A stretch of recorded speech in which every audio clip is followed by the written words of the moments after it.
May gabi mga igsoon, makahupay kaayo ang mensahe sa Ebanghelyo karong adlaw, Beatitudes. Basaha gani. Bulahan ang kabus sa espiritu, kay ila ang gingharian sa langit. Bulahan ang naghilak, bulahan ang gidaog-daog tungod sa ako ngalan. Pero abi ninyo, naagihapoy dili mo tuo ani. Ingon sila, binutbot ra daw ni, dili daw ni tinuod, kay human sila misinati og pagdaog-daog tungod sa ilang pagpaubos sa kaugalingon. Wala nila mabati nga sila bulahan. Mga igsoon, dili na tinuod.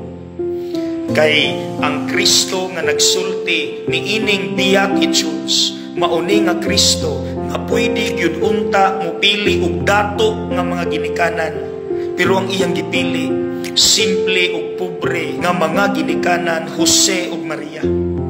Mao kini nga Kristo nga pwede gyud unta mo pili og mga dato ug gamhanan nga mga tawo aron mahimong apostoles, aron kun asa padulong naaray ikapliti.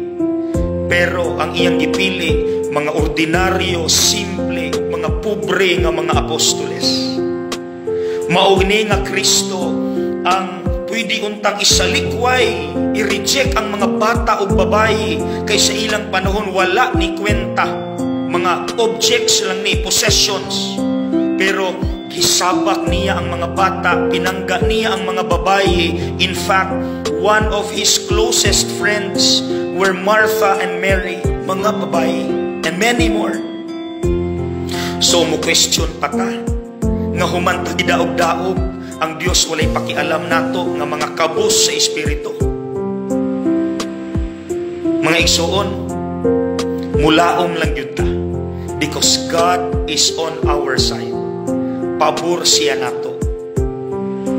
Dipinsaan ta niya, pulahan ta. Mga igsoon, mauna ang kamatuoran. Ayaw lang diyog kawala sa paglaom.